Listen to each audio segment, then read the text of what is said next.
26th question. So match the list 1 and list 2. So list 1 is given. Option A, recognized languages, anti-defection law, states and UTs, allocation of Rajya Sabha seats. And list 2, next is scheduled areas and scheduled tribes. List 2 is 4, 10, 5th, 8th and 1st schedules. So here recognized languages comes under 8th schedule, anti-defection law is under 10th schedule, it is very important, and states and UTs is 1st schedule, allocation of Rajya Sabha seats is 4th schedule, and scheduled areas and scheduled tribes comes under the 5th schedule. So here option C is a correct answer. 4, 2, 5, 1, 3. This is the correct match. So next, 27th question. Which of the following is the correct chronological order of the conferment of the full statehood of Indian Union? So here, Nagaland became full statehood in the year 1963, December 1st. Haryana became full statehood in the year 1966, November 1. And Sikkim became full statehood in April 26, 1975. And Arunachal Pradesh became full statehood in Feb 20, 1978. Okay, Nagaland in the year 1963, Haryana in the year 1966, Sikkim 1975, Arunachal Pradesh 1978. So option B is the correct chronological order. So option B is the correct answer. 28th question, consider the following statements. Right to vote is a legal right and not a fundamental right. Second statement, right to property is not a fundamental right. Third statement, Article 300A was inserted in the Constitution of India by 44th Constitutional Amendment. Statement 4, Article 301 pertains to the right to property. So here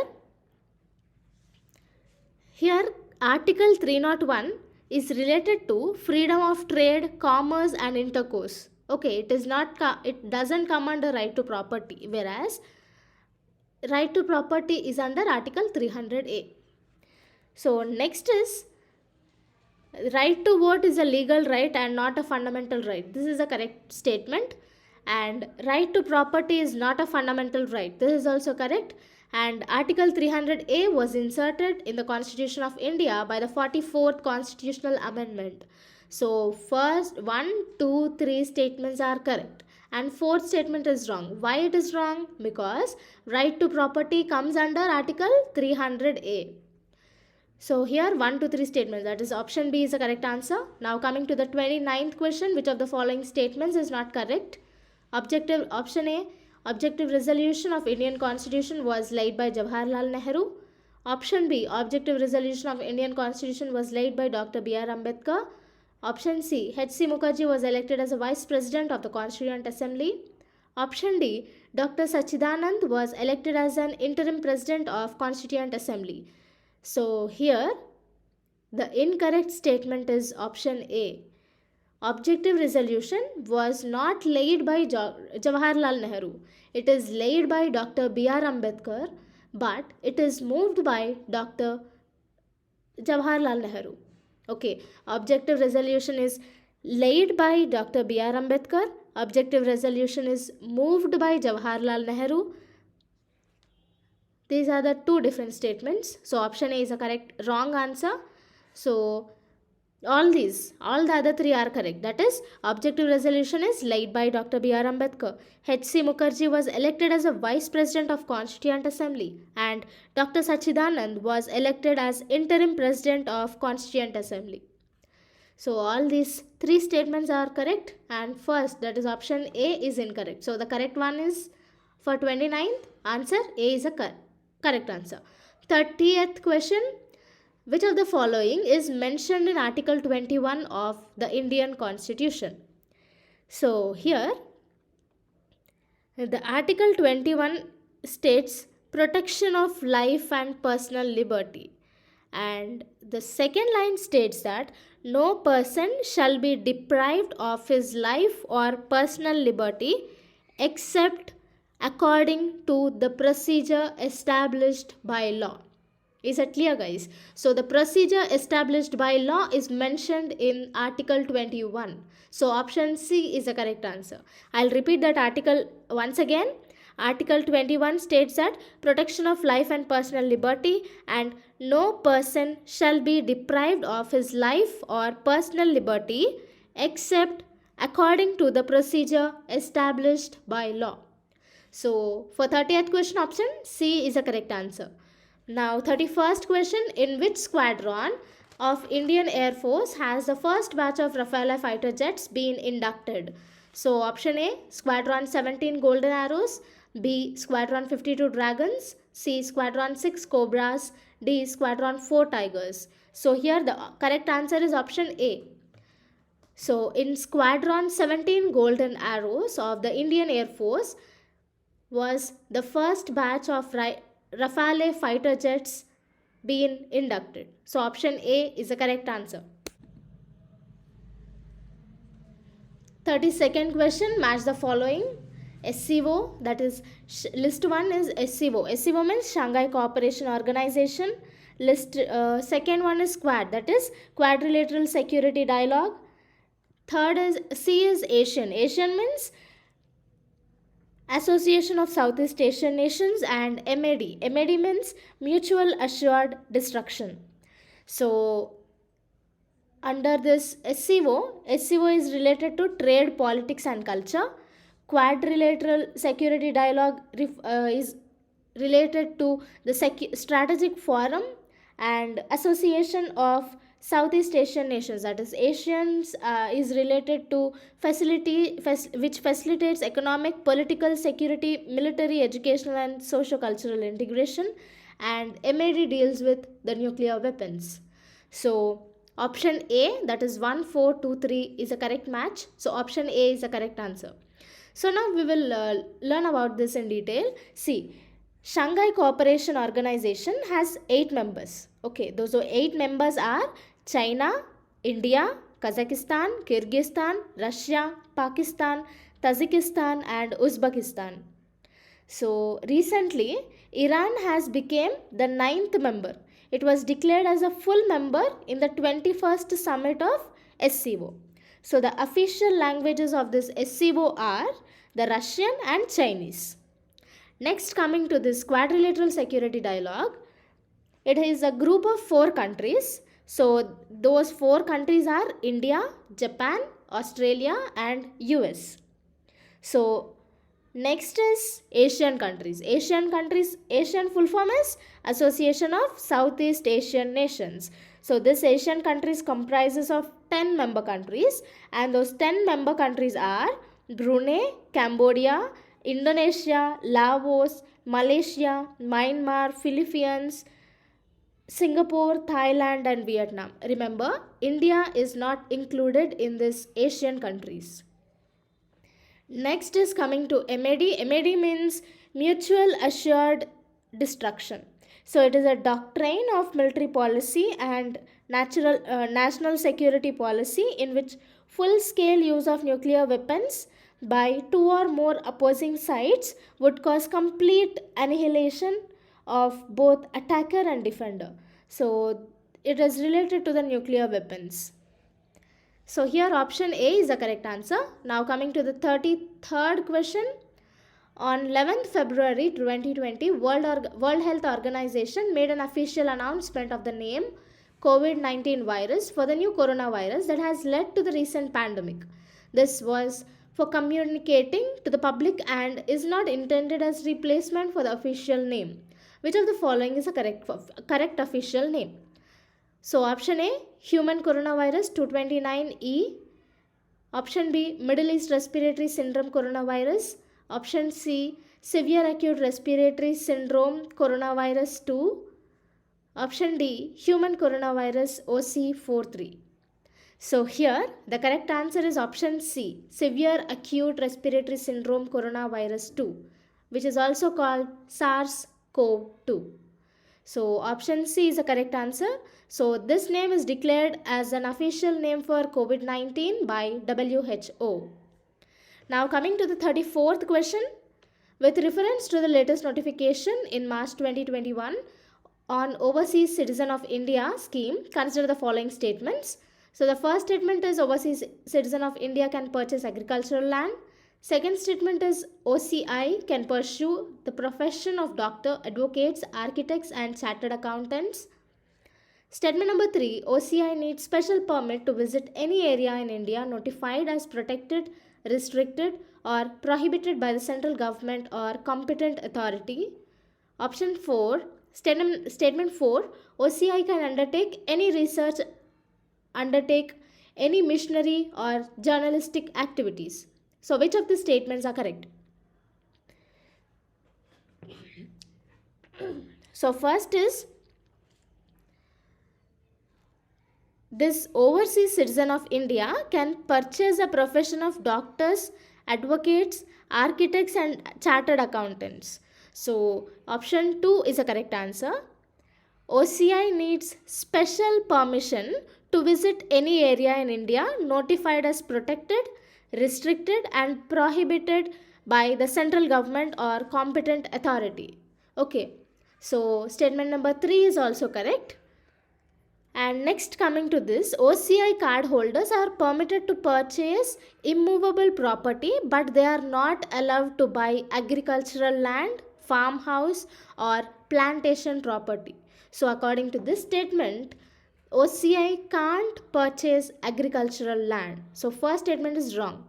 Okay, they can purchase immovable land, but they can't purchase agricultural land, farmhouse or plantation property. So except these, they can purchase other immovable lands, properties.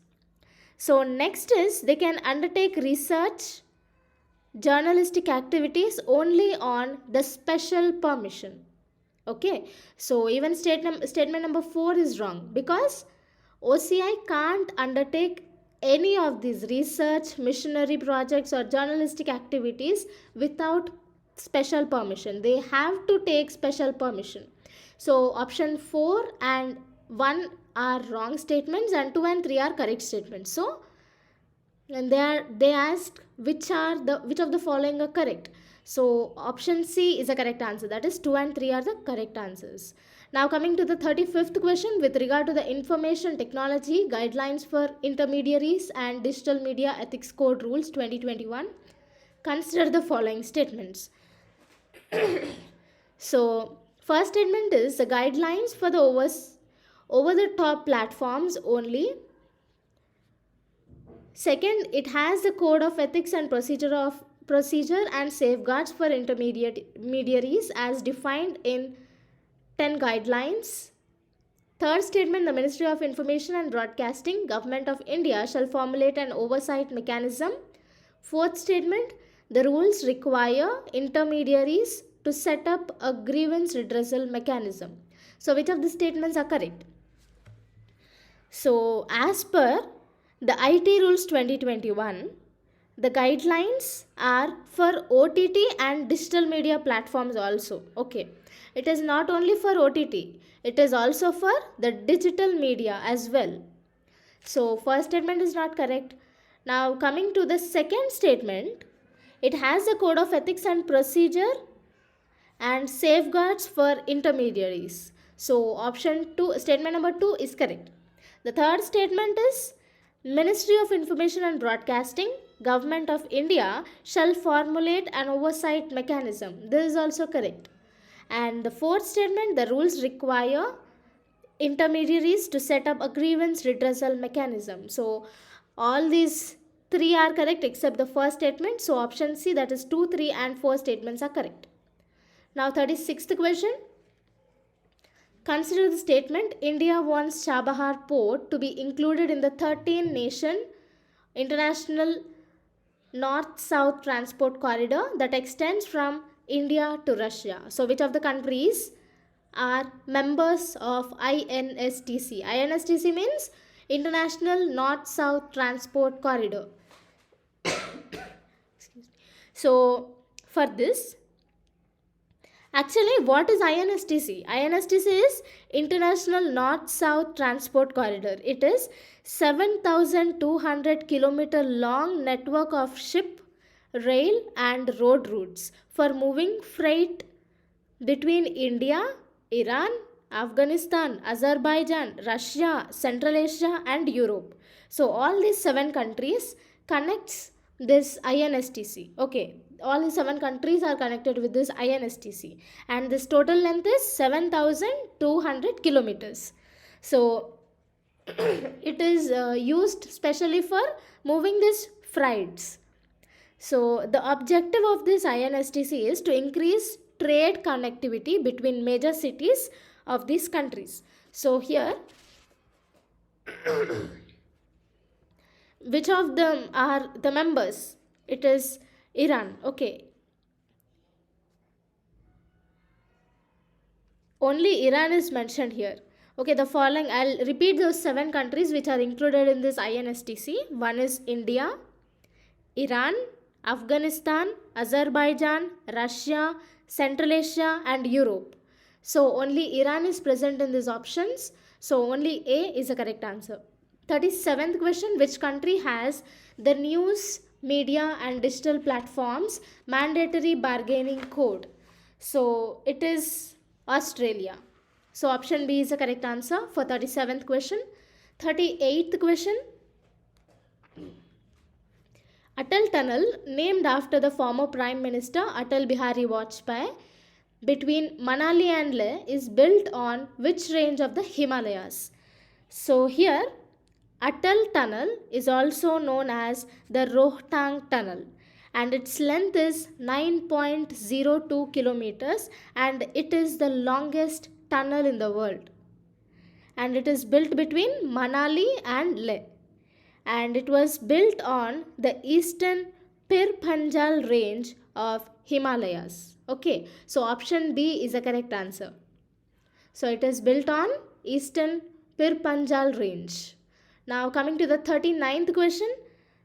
1.9 kilometer long Maitri Setu connecting Tripura and Bangladesh over river Feni has been built. So choose the correct answer statement. So first is the bridge is between Sabroom in Tripura and Ramgarh in Bangladesh. B. The bridge is between Ramgarh in Tripura and Sabroom in Bangladesh. C. The bridge is between Kailasha in Tripura and Chittagong in Bangladesh. Option D. The bridge is between Chittagong in Tripura and Kailasha in Bangladesh. So here the correct answer is option A. So Maitri Setu is a bridge across river Feni.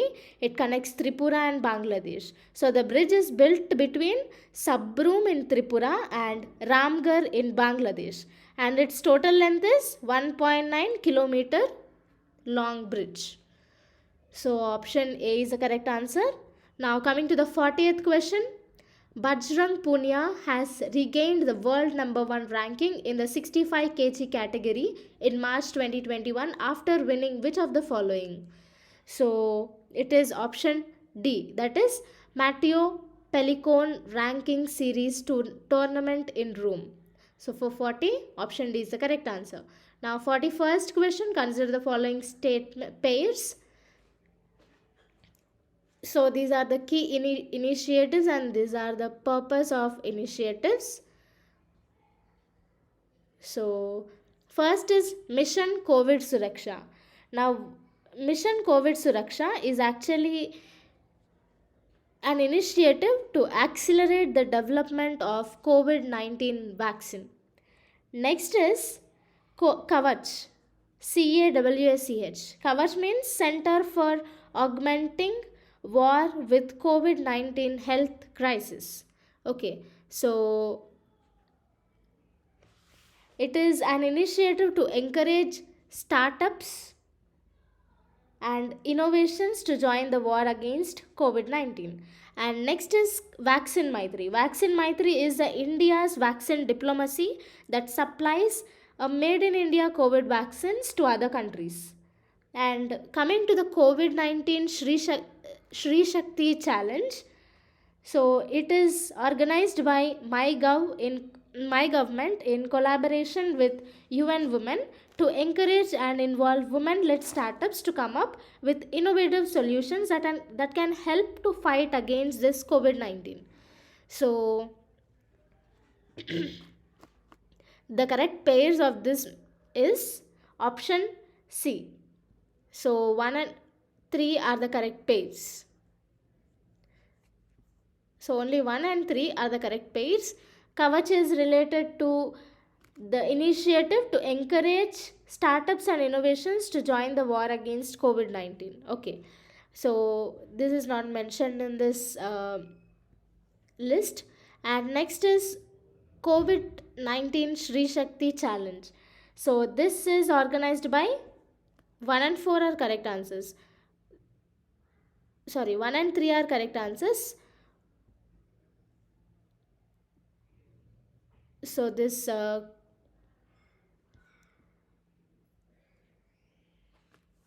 COVID-19 Sri Shakti Challenge is organized by my government in collaboration with UN to encourage and involve women-led startups. So, 42nd question. Which of the following test is approved by the Indian Council of Medical Research and does not require sample from nose or throat? So, it is option B, that is rapid antibodies test. So this rapid antibodies test was approved by ICMR and it does not require sample from nose or throat. So what is this ICMR? That is Indian Council of Medical Research. This ICMR is the apex body. Apex body means the highest body in the field of biomedical research. Okay, so here 42nd option B is the correct answer. Now coming to the 43rd question, match the following and choose the appropriate answers. So these are the Nobel Prize winners in 2020 and this is field. So here Robert B. Wilson is won Nobel Prize in the economic science and Roger Penrose is won in the field of physics. Jennifer Doudna won in the field of chemistry and Louis Gluck won in the field of literature. So option A, that is 4231 are the correct pairs. Now coming to 44th question. Consider the following statements about Gabor Shego Prize. So this is a first statement is the Society of Industrial and Applied Mathematics USA awards this prize. Second statement, this prize is awarded every year. Third statement, this is awarded to an early career researcher in the field in the area of orthogonal polynomials and special functions. Fourth statement is in the year 2021, an Indian was awarded this prize. So the correct answers are, see first, this Gabor Shego Prize. So the first statement, that is the Society of Industrial and Applied Mathematics USA awards this prize. This is the correct answer. This is the correct statement. And next is, this is awarded to an early career researcher in the area of orthogonal polynomials and special functions. So third statement is also correct. And in 2021, India was awarded this prize. So 1, 3 and 4, that is option A is the correct answer.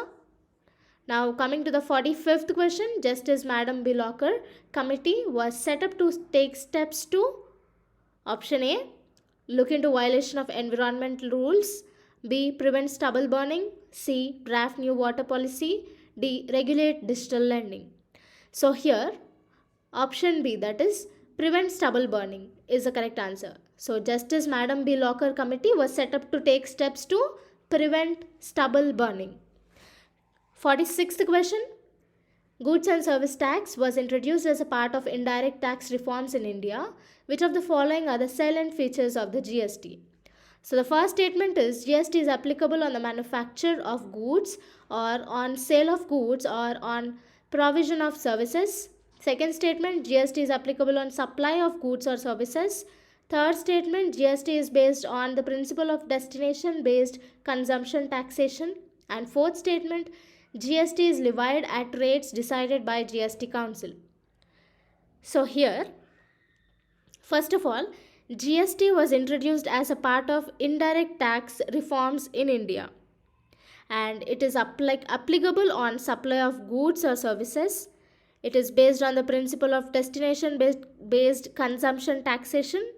It is levied at rates decided by GST Council, and GST is applicable only on supply of goods or services, but not applicable to manufacturing of goods or on sales of goods or on provision of services. Okay, so here option C is a correct answer. So 2, 3 and 4 are correct answers. And GST here is not applicable on manufacture of goods or sale of goods or provision of services. So first statement is wrong. Option C is a correct answer. Now 47th question. The government of India is in its budget has announced the PM Kusum scheme. Which of the following is being taken care by the PM Kusum scheme? Option A, removal of farmers' dependence on diesel and kerosene and linking pump sets to solar energy. Option B, encourage balanced use of all kinds of fertilizers, including the traditional organic and other innovative fertilizers. Option C, build a seamless national cold supply chain for perishable, inclusive of milk, meat, and fish. Option D, development, management, and conservation of marine fishery resources. So here option A is a correct answer. So PM Kusum scheme, under PM Kusum scheme, removal of farmers' dependence on diesel and kerosene and linking pump sets to solar energy is undertaken. So option A is correct answer. Now coming to the 48th question. The proportion of the total deposits and reserves of the commercial banks is to be kept with the central bank RBI. So which of the following represents this proportion? Option A, statutory liquidity ratio. B, cash reserve ratio. C, minimum reserve system. D, reverse repo rate. So the correct answer for this is option B, that is cash reserve ratio. This cash reserve ratio is total deposits plus reserves of the commercial banks which are kept in the central bank. Okay, I'll repeat it once again. The cash reserve ratio is the sum of total deposits and reserves of the commercial banks that are kept in the RBI. So option B is the correct answer for this. And next 49th question. A country is said to be in a debt trap if option A, it has to abide by the conditionality imposed by the International Monetary Fund. Option B, it is required to borrow money to make interest payment on outstanding loans. Option C, it has been refused loans or aid by creditors. Option D, the World Bank charges a very high rate of interest on outstanding as well as new loans. So here option B is the correct answer. A country is said to be in debt trap if it is required to borrow money to make interest payment on the outstanding loans. So option B is the correct answer for 49th question. Now coming to the 50. In the Rayatwari system of land administration, which of the following are correct? So option A, zamindars took responsibility of collecting taxes. Option B, landowners took the responsibility of pay tax. Option C, farmers directly paid land taxes to British colonial government. Option D, no taxes were levied on the land owned by the farmers. So actually the Rayatwari system, this is the land revenue system. Okay, the Rayatwari system is also called the land revenue system, and it is introduced by Thomas Munro in the year 1820. So in this system, the farmers directly paid land taxes of British colonial government. So option C is the correct answer.